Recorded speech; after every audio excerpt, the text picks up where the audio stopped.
आज गिरिराज और दुर्गा के घर में बहुत चहल पहल है। घर को अच्छी तरह से सजाया गया है। किचन में से अच्छे अच्छे खाने की खुशबू आ रही है। ऐसा इसलिए क्योंकि उनकी बेटी आभा और दामाद जी अहान शादी के बाद पहली बार घर पर आ रहे हैं। हिमांशी, बहू जल्दी से सारा काम कर लो। आभा और दामाद जी आने ही वाले हैं। कुशल बेटा, तुम सारा सामान तो ले आए हो ना? और काजू कतली लाए हो या भूल गए? दामाद जी को बहुत पसंद है। हिमांशी और कुशल एक दूसरे से बहुत प्यार करते हैं और अपने माता पिता की सारी बातें मानते हैं। लेकिन जब से कुशल की बहन आभा की शादी हुई है, मानो उसके माता पिता के लिए उनका दामाद ही सब कुछ है। आभा और अहान घर पर आते हैं। सब उनका स्वागत करते हैं। आभा और हिमांशी किचन में खड़ी होकर बातें करती हैं। आभा, कैसे है तुम्हारे ससुराल वाले? तुम्हारा मन तो लग रहा है ना वहाँ? और अहान जी तुम्हारा ख्याल रखते हैं या नहीं? पता नहीं भाभी, कभी तो लगता है कि ठीक है, कभी तो लगता है कहाँ फंस गई। जैसे भैया आपकी मदद करते हैं, आपका ख्याल रखते हैं, अहान ऐसे बिल्कुल भी नहीं है। अरे इतना मत सोचो तुम। शुरू शुरू में थोड़ी दिक्कत आती है, लेकिन बाद में सब ठीक हो जाएगा। चलो बाहर चलते हैं। हिमांशी और आभा चाय नाश्ता लेकर बाहर आए। सब लोग आपस में बात करने लगे, लेकिन अहान बहुत घमंडी तरीके से बोलता है। आपका घर तो बहुत बड़ा है ससुर जी।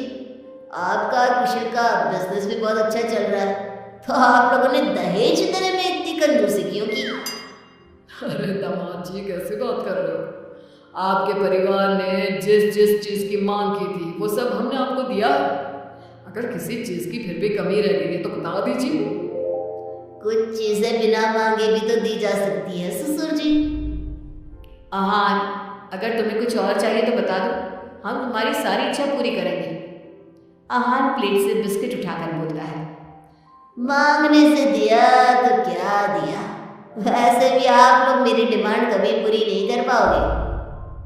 आभा और अहान अपने घर चले गए। उनके जाने के बाद कुशल कहता है, मम्मी, हमने आभा की शादी गलत घर में तो नहीं कर दी? अहान और उसके घर वाले तो लालची लग रहे हैं। अरे चुप कर तू। दामाद ऐसे ही होते हैं, तेरी तरह नहीं कि तूने अपने ससुराल वालों से कुछ नहीं लिया और हर समय अपनी पत्नी से चिपका रहता है। ऑफिस से थका हारा आता है और अपनी पत्नी के साथ घर के कामों में मदद करता है। मम्मी, दहेज लेना तो गलत बात है ना, और हमारे पास किस चीज़ की कमी है? मैं अगर हिमांशी का घर के काम में हाथ बटाता हूँ तो वो भी मेरा ऑफिस का बहुत सारा काम करती है। इसमें बुरा क्या है? पति पत्नी को एक दूसरे की मदद करनी चाहिए।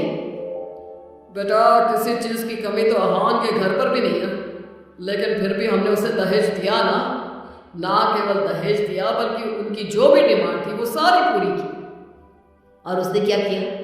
आपके और मम्मी के सामने ताने सुनाकर चला गया। आप दोनों को इससे दुख होगा। अहान ने इसका बिल्कुल ख्याल नहीं किया।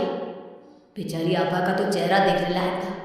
कितनी शर्मिंदा हो रही थी वो अपने पति की बातों से। इस तरह कुशल ने अपने माता पिता को समझाने की खूब कोशिश की, लेकिन उसके माता पिता अहान को ही सपोर्ट करते रहे।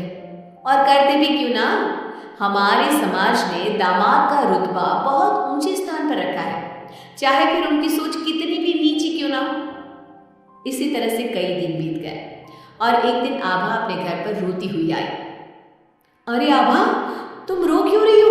और ये तुम्हारे चेहरे पर निशान कैसे? आभा लगातार रोए जा रही थी।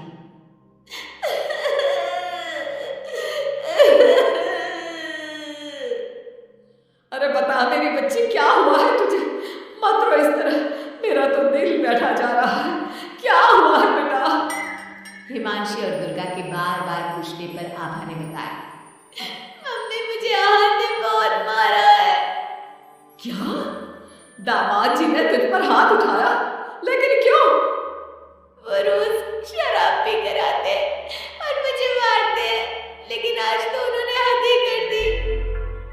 क्या अहान जी शराब पीते हैं? ये बात तो उनके घर वालों ने बताई नहीं थी। अरे कौन अपने बच्चों की कमियां बताता है?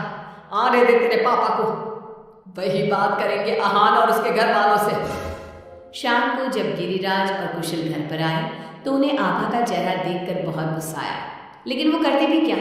आखिर अहान घर का दामाद है। पर आभा के चेहरे पर चोट के निशान देखकर कुशल से चुप नहीं रहा गया। कुशल ने फोन करके आहान से बात की। आहान, तुम्हारी हिम्मत कैसे हुई मेरी बहन पर हाथ उठाने की? तुम्हारी बहन घर में किसी की बात नहीं सुनती, जो उसके मन में आता है वही करती है। अब तुम ही बताओ मैं कैसे चुप बैठ सकता हूँ? अगर वो किसी की बात नहीं सुनेगी तो तुम उस पर हाथ उठाओगे? मैं तुम्हारी तरह नहीं कि अपनी पत्नी के पीछे पीछे घूमता रहूं। अगर तुम्हारी बहन जरा भी टेढ़ी चली ना तो मैं उसे इसी तरह से मारूंगा। ये बोलकर आहान ने फोन काट दिया। ये सुनकर कुशल को बहुत गुस्सा आया। कुशल ने कहा, अब आभा अपने ससुराल नहीं जाएगी। आपने उसकी शादी गलत इंसान से कर दी। वो आदमी आभा के लायक ही नहीं है। अरे पागल हो गया है क्या? अपनी शादीशुदा बहन को घर पर बिठाएगा? लोग क्या कहेंगे?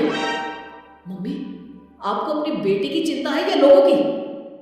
आहान हमारा दामाद है और घर में छोटे मोटे झगड़े तो होते ही रहते हैं। हमें इन बातों पर ध्यान नहीं देना चाहिए। हम आहान के माता पिता से बात करेंगे। आभा को आहान बिल्कुल पसंद नहीं था, लेकिन उसके माता पिता समाज के डर से उसे बार बार आहान के घर पर भेज देते थे। इस बार भी आभा को अपने ससुराल जाना पड़ा। एक दिन हिमांशी की तबीयत खराब हो गई तो उसने घर का काम नहीं किया। तबीयत खराब होने का बहाना बनाकर सुबह से लेटी है। तुझे इस घर में जितना आराम मिला है ना, दुनिया में किसी बहू को कहीं इतना आराम नहीं मिला होगा। तेरा तो पति भी तेरे साथ काम कराता है। देख मेरी आभा को, बेचारी कितना पीटती है अपने पति से और सारे घर का काम खुद ही करती है। शाम को जब कुशल घर आता है तो हिमांशी उसे सारी बात बताती है। तुम मम्मी की बात का बुरा मत माना करो। मम्मी चाहती है कि मैं उनके निकम्मे दामाद की तरह बन जाऊं, जो अपनी पत्नी की बिल्कुल भी इज्जत नहीं करता। लेकिन मैं ऐसा नहीं बन सकता। कुशल ने हिमांशी का बहुत ख्याल रखा और वो जल्दी ही ठीक हो गई। वहीं आहान आभा के साथ बहुत बुरा बर्ताव करता था।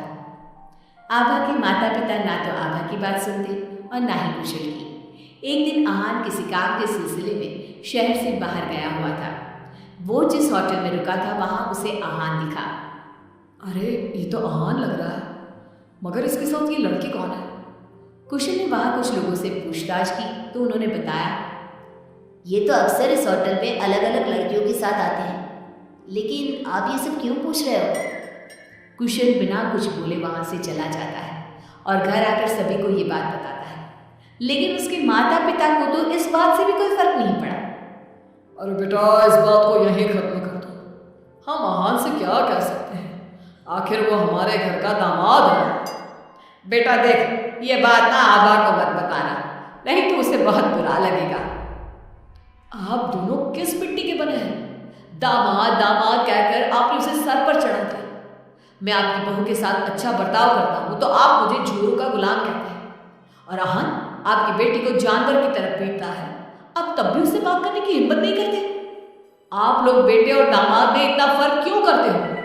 बेटा, दामाद को तो सर का ताज समझा जाता है, हमेशा से ऐसा ही चलता रहा है। अरे हमारे समाज ने ऐसे ही नियम बनाए हैं। चाहे वो आपकी बेटी के साथ कैसा भी बर्ताव करे, उसे जानवरों की तरह मारे पीटे। मम्मी, ये पुराने जमाने की बातें हैं। आजकल कोई पढ़ी लिखी लड़की इतना नहीं पीट रही जितनी हमारी आभा पीट रही है, वो भी सिर्फ आप दोनों की वजह से। मैं आज ही उसके ससुराल जाकर उसे सारी बात बता दूंगा और आखिरी फैसला उसका होगा। कुशल और हिमांशी आभा के पास जाकर उसे आहान की सारी सच्चाई बता देते हैं। आभा अपने भाई के साथ आ जाती है। घर आकर वो अपने पति को तलाक के पेपर भेजती है। हालांकि गिरिराज और दुर्गा अभी भी अपने दामाद के साथ हैं और तलाक के खिलाफ। उनको अभी भी समाज की चिंता है, बेटी की नहीं।